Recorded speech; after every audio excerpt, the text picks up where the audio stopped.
नमस्कार दोस्तों, स्वागत है आपका हमारे चैनल कहानियों की दुनिया बाय वाणी में। तो हमारी आज की कहानी है परमात्मा का कुत्ता मोहन राकेश की कहानी। तो चलिए शुरू करते हैं। बहुत से लोग यहाँ वहाँ सिर लटकाए बैठे थे, जैसे किसी का मातम करने आए हों। कुछ लोग अपनी पोटलियाँ खोलकर खाना खा रहे थे। एक व्यक्ति पगड़ियाँ सिर के नीचे रखकर कंपाउंड के बाहर सड़क के किनारे बिखर गए थे। छोले कुलचे वाले का रोजगार गर्म था और कमेटी के नल के पास एक छोटा मोटा क्यू लगा था। नल के पास कुर्सी डालकर बैठा अर्जीन 20 धड़ाधड़ अर्जियां टाइप कर रहा था। उसके माथे से बहकर पसीना उसके होठों पर आ रहा था, लेकिन उसे पोंछने की फुर्सत नहीं थी। सफ़ेद दाढ़ियों वाले 2-3 लंबे ऊंचे जाट अपनी लाठियों पर झुके हुए उसके खाली होने का इंतजार कर रहे थे। धूप से बचने के लिए अर्जीन 20 ने जो टाट का पर्दा लगा रखा था वह हवा से उड़ा जा रहा था। थोड़ी दूर मोढ़े पर बैठा उसका लड़का अंग्रेजी प्राइमर को रट्टा लगा रहा था। CAT कैट माने बिल्ली, BAT बैट, बैट माने बल्ला, FAT फैट, फैट माने मोटा। कमीजों के आधे बटन खोले और बगल में फाइलें दबाए कुछ बाबू एक दूसरे से छेड़खानी करते रजिस्ट्रेशन ब्रांच से रिकॉर्ड ब्रांच की तरफ जा रहे थे। लाल बेल्ट वाला चपरासी आसपास की भीड़ के उदासीन अपने स्टूल पर बैठा मन ही मन कुछ हिसाब कर रहा था। कभी उसके होठ हिलते थे और कभी सिर हिल जाता था। सारे कंपाउंड में सितंबर की खुली धूप फैली थी। चिड़ियों के कुछ बच्चे डालों से कूदने और फिर ऊपर को उड़ने का अभ्यास कर रहे थे और कई बड़े बड़े कौवे पोर्च के एक सिरे से दूसरे सिरे तक चहलकदमी कर रहे थे। एक 70-75 की बुढ़िया जिसकी सिर कांप रहा था और चेहरा झुर्रियों के गुंझल के सिवा कुछ नहीं था, लोगों से पूछ रही थी कि वह अपने लड़के के मरने के बाद उसके नाम अलॉट हुई ज़मीन की हकदार हो जाती है या नहीं।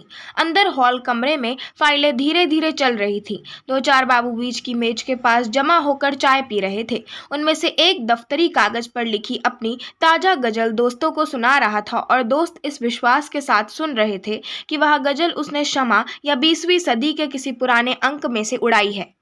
अजीज़ साहब, ये शेर आपने आज ही कहे हैं या पहले के कहे हुए शेर आज अचानक याद हो आए हैं?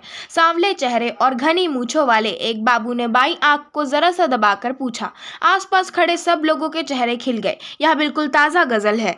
अजीज साहब ने अदालत में खड़े होकर हल्फिया बयान देने के लहजे में कहा। इससे पहले भी इसी वजन पर कोई और चीज़ कही हो तो याद नहीं। और फिर आंखों से सबके चेहरों को टटोलते हुए वे हल्की हंसी के साथ बोले, अपना दीवान तो कोई रिसर्चदा ही मुर्तब करेगा। एक फरमाइशी कहा लगा जिसे शीशी की आवाज़ों ने बीच में ही दबा दिया। कहे पर लगाई गई इस ब्रेक का मतलब था कि कमिश्नर साहब अपने कमरे में तशरीफ़ ले आए हैं। कुछ देर का वक्फा रहा जिसमें सुरजीत सिंह वल्द गुरमीत सिंह की फाइल एक मेज से एक्शन के लिए दूसरी मेज पर पहुंच गई। सुरजीत सिंह वल्द गुरमीत सिंह मुस्कुराता हुआ हॉल से बाहर चला गया और जिस बाबू की मेज से फाइल गई थी वह 5 रुपए के नोट को सहलाता हुआ चाय पीने वालों के जमघट में आ शामिल हुआ। अजीज साहब अब आवाज़ ज़रा धीमी करके गज़ल का अगला शेर सुनाने लगे। साहब के कमरे से घंटी हुई। चपरासी मुस्तैदी से उठकर अंदर गया और उसी मुस्तैदी से वापस आकर फिर अपने स्टूल पर बैठ गया।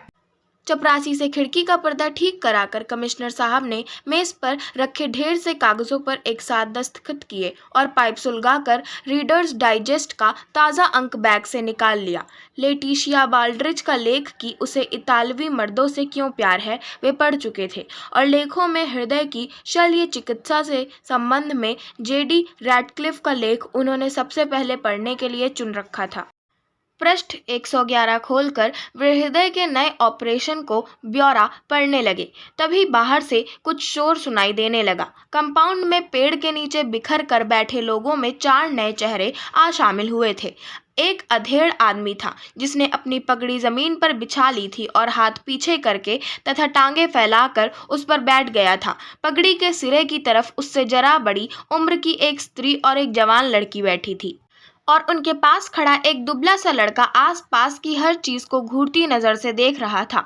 अधेड़ मर्द की फैली हुई टांगें धीरे धीरे पूरी खुल गई थीं और आवाज़ इतनी ऊंची हो गई थी कि कंपाउंड के बाहर से भी बहुत से लोगों का ध्यान उसकी तरफ खिंच गया था। वह बोलता हुआ साथ अपने घुटने पर हाथ मार रहा था। सरकार वक्त ले रही है। 10-5 साल में सरकार फैसला करेगी कि अर्जी मंजूर होनी चाहिए या नहीं। सालो, यमराज भी तो हमारा वक्त गिन रहा है। उधर वह वक्त पूरा होगा और इधर तुमसे पता चलेगा कि हमारी अर्जी मंजूर हो गई है। चपरासी की टांगे जमीन पर पुख्ता हो गईं और वह सीधा खड़ा हो गया। कंपाउंड में बिखर कर बैठे और लेटे हुए लोग अपनी अपनी जगह पर कस गए। कई लोग उस पेड़ के पास आ जमा हुए। 2 साल से अर्जी दे रखी है कि सालो, जमीन के नाम पर तुमने मुझे जो गड्ढा अलॉट कर दिया है उसकी जगह कोई दूसरी जमीन दो।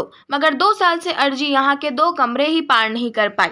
वह आदमी अब जैसे एक मजमे में बैठकर तकरीर करने लगा। इस कमरे में उस कमरे में अर्जी के जाने में वक्त लगता है, इस मेज से उस मेज तक जाने में भी वक्त लगता है। सरकार वक्त ले रही है। लो, मैं आ गया हूँ आज यहीं पर अपना सारा घर बार लेकर। ले लो जितना वक्त तुम्हें लेना है। 7 साल की भुखमरी के बाद सालों ने जमीन दी है मुझे 100 मरले का गड्ढा। उसमें क्या मैं बाप दादों की अस्थियां डालूंगा। अर्जी दी थी कि मुझे 100 मरले की जगह 50 मरले दे दी, लेकिन जमीन तो दो। मगर अर्जी 2 साल से वक्त ले रही है। मैं भूखा मर रहा हूँ और अर्जी वक्त ले रही है। चपरासी अपने हथियार लिए हुए आगे आया, माथे पर त्योरियां और आंखों में क्रोध। आसपास की भीड़ को हटाता हुआ वह उसके पास आ गया। ए मिस्टर, चल यहाँ से बाहर। उसने हथियारों की पूरी चोट के साथ कहा। चल उठ। मिस्टर आज यहाँ से नहीं उठ सकता। वह आदमी अपने टांगे थोड़ी और चौड़ी करके बोला। मिस्टर आज यहाँ का बादशाह है। पहले मिस्टर देश के बेताज बादशाहों की जय बुलाता था, अब वह किसी की जय नहीं बुलाता। अब वह खुद यहाँ का बादशाह है, बेलाज बादशाह। उसे कोई लाज शर्म नहीं है, उस पर किसी का हुक्म नहीं चलता। समझे चपरासी बादशाह, अभी तुझे पता चल जाएगा कि तुझ पर किसी का हुक्म चलता है या नहीं। चपरासी बादशाह और गर्म हुआ। अभी पुलिस के सुपुर्द कर दिया जाएगा तो तेरी सारी बादशाही निकल जाएगी। हाँ हाँ, बेलाज बादशाह हंसा। तेरी पुलिस मेरी बादशाही निकालेगी तो बुला पुलिस को। मैं पुलिस के सामने नंगा हो जाऊंगा और कहूंगा कि निकालो मेरी बादशाही। हम में से किसकी किसकी बादशाही निकालेगी पुलिस? ये मेरे साथ 3 बादशाह और हैं। यहाँ मेरे भाई की बेवा है, उस भाई की जिसे पाकिस्तान में टांगों से पकड़कर चीर दिया गया था। यहाँ मेरे भाई का लड़का है जो अभी से तपेदिक का मरीज है, और यहाँ मेरे भाई की लड़की है जो अब ब्याहने लायक हो गई है। इसकी बड़ी कुंवारी बहन आज भी पाकिस्तान में है। आज मैंने इन सबको बादशाही दे दी है। तू ले आ जाकर अपनी पुलिस कि आकर इन सबकी बादशाही निकाल दे। कुत्ता साला। अंदर से कई एक बाबू निकलकर बाहर आ गए थे। कुत्ता साला सुनकर चपरासी आपे से बाहर हो गया। वह तैश में उसे बाह से पकड़कर घसीटने लगा। तुझे अभी पता चल जाता है कि कौन साला कुत्ता है। मैं तुझे मार मार कर। और उसने उसे अपने टूटे हुए बूट की एक ठोकर दी। स्त्री और लड़की सहम कर वहां से हट गई। लड़का एक तरफ खड़ा होकर रोने लगा। बाबू लोग भीड़ को हटाते हुए आगे बढ़ाए और उन्होंने चपरासी को उस आदमी के पास से हटा लिया। चपरासी फिर भी बड़बड़ाता रहा। कमीना आदमी, दफ्तर में आकर गाली देता है। मैं अभी तुझे दिखा देता कि एक तुम ही नहीं, यहाँ तुम सबके सब कुत्ते हो। वह आदमी कहता रहा। तुम सब भी कुत्ते हो और मैं भी कुत्ता हूँ। फर्क सिर्फ इतना है कि तुम लोग सरकार के कुत्ते हो, हम लोगों की हड्डियां चूसते हो और सरकार की तरफ से भौंकते हो। मैं परमात्मा का कुत्ता हूँ, उसकी दी हुई हवा खाकर जीता हूँ और उसकी तरफ से भौंकता हूँ। उसका घर इंसाफ का घर है, मैं उसके घर की रखवाली करता हूँ। तुम सब उसके इंसाफ की दौलत के लुटेरे हो। तुम पर भौंकना मेरा फर्ज है, मेरे मालिक का फरमान है। मेरा तुमसे अजली बैर है। कुत्ते का बैरी कुत्ता होता है। तुम मेरे दुश्मन हो और मैं तुम्हारा दुश्मन हूँ। मैं अकेला हूँ, इसीलिए तुम सब मिलकर मुझे मारो, मुझे यहाँ से निकाल दो, लेकिन मैं फिर भी भौंकता रहूँगा। तुम मेरा भौंकना बंद नहीं कर सकते। मेरे अंदर मेरे मालिक का नर है, मेरे वाह गुरु का तेज है। मुझे जहाँ बंद कर दोगे मैं वहाँ भौंकूंगा और भौंक भौंक कर तुम सबके कान फाड़ दूंगा। साले आदमी के कुत्ते, झूठी हड्डी पर मरने वाले कुत्ते, दुम हिला हिला कर जीने वाले कुत्ते। बाबा जी बस करो, एक बाबू हाथ जोड़कर बोला। हम लोगों पर रहम खाओ और अपनी यहाँ संत बानी बंद करो। बताओ तुम्हारा नाम क्या है, तुम्हारा केस क्या है? मेरा नाम है 1226/7। मेरे माँ बाप का दिया हुआ नाम खा लिया कुत्तों ने। अब यही नाम है जो तुम्हारे दफ्तर का दिया हुआ है। मैं 1226/7 हूँ। मेरा और कोई नाम नहीं है। मेरा यह नाम याद कर लो, अपनी डायरी में लिख लो। वाह गुरु का कुत्ता 1226/7। बाबा जी आज जाओ, कल या परसों आ जाना। तुम्हारी अर्जी की कार्रवाई तकरीबन पूरी हो चुकी है। तकरीबन पूरी हो चुकी है और मैं खुद ही तकरीबन पूरा हो चुका हूँ।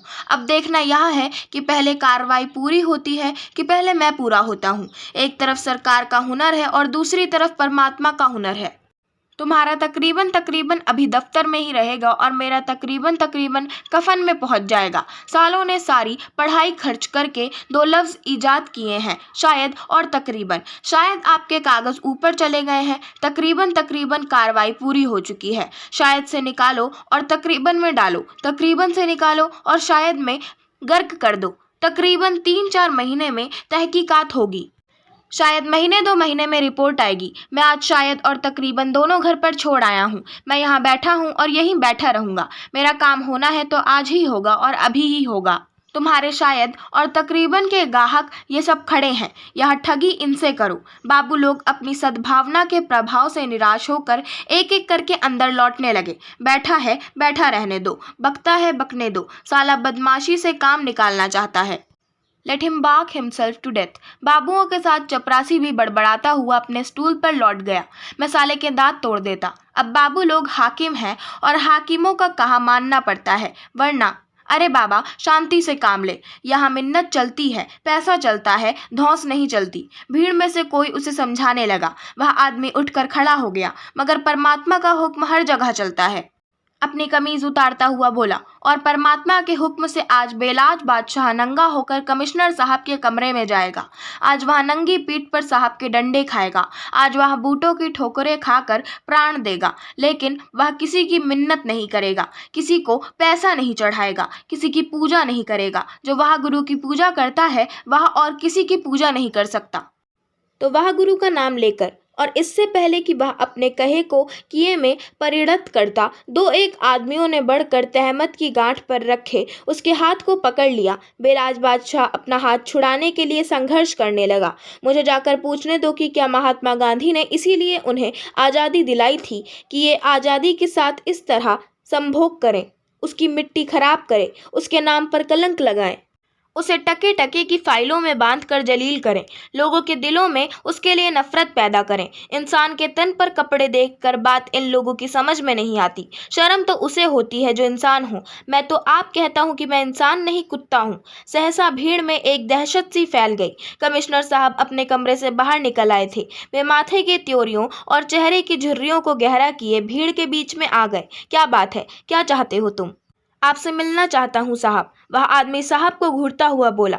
100 मरले का एक गड्ढा मेरे नाम अलॉट हुआ था।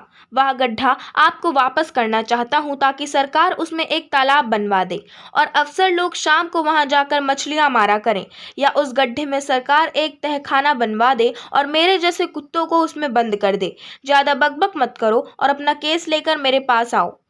मेरा केस मेरे पास नहीं है साहब, 2 साल से सरकार के पास है, आपके पास है। मेरे पास अपना शरीर और 2 कपड़े हैं। 4 दिन बाद ये भी नहीं रहेंगे, इसलिए इन्हें भी आज ही उतारे दे रहा हूँ। इसके बाद बाकी सिर्फ 1226/7 रह जाएगा। 1226/7 को मार मार कर परमात्मा के हुजूर में भेज दिया जाएगा। यह बकवास बंद करो और मेरे साथ अंदर आओ। और कमिश्नर साहब अपने कमरे में वापस चले गए। वह आदमी भी कमीज कंधे पर रखे उस कमरे की तरफ चल दिया। 2 साल चक्कर लगाता रहा, किसी ने बात नहीं सुनी। खुशामदें करता रहा, किसी ने बात नहीं सुनी। वास्ते देता रहा, किसी ने बात नहीं सुनी। चपरासी ने उसके लिए चिक उठा दी और वह कमिश्नर साहब के कमरे में दाखिल हो गया। घंटी बजी, फाइलें हिले, बाबुओं की बुलाहट हुई और आधे घंटे के बाद बेलाज बादशाह मुस्कुराता हुआ बाहर निकल आया। उत्सुक आंखों की भीड़ ने उसे आते देखा तो वह फिर बोलने लगा। चूहों की तरह बिटर बिटर देखने में कुछ नहीं होता। भौंको भौंको, सबके सब भौंको, अपने आप सालों के कान फट जाएंगे। भौंको कुत्तों भौंको। उसकी भौजाई दोनों बच्चों के साथ गेट के पास खड़ी इंतजार कर रही थी। लड़के और लड़की के कंधों पर हाथ रखते हुए वह सचमुच बादशाह की तरह सड़क पर चलने लगा। हयादार हो, साल हा साल मुंह लटकाए खड़े रहो। अर्जियां टाइप कराओ और नल का पानी पियो। सरकार वक्त ले रही है, नहीं तो बेहया बनो। बेहयाई हजार बरकत है। वह सहसा रुका और जोर से हंसा। यारो, बेहयाई हजार बरकत है। उसके चले जाने के बाद कंपाउंड में और आसपास मातमी वातावरण पहले से और गहरा हो गया। भीड़ धीरे धीरे बिखर कर अपनी जगहों पर चली गई। चपरासी की टांगें फिर स्टूल पर झूलने लगी। सामने एक कैंटीन का लड़का बाबुओं के कमरे में एक सेट चाय ले गया। अर्जीन 20 की मशीन चलने लगी और टिक टिक की आवाज के साथ उसका लड़का फिर अपना सबक दोहराने लगा। PEN पेन, पेन माने कलम। HEN हेन, हेन माने मुर्गी। DEN डेन, डेन माने अंधेरी गुफा। आशा करती हूँ आपको हमारी आज की कहानी परमात्मा का कुत्ता पसंद आई होगी। अगर आपको हमारी आज की कहानी पसंद आई हो तो हमारे चैनल को सब्सक्राइब करें, वीडियो को लाइक करें और बेल आइकन दबाना ना भूलें। धन्यवाद।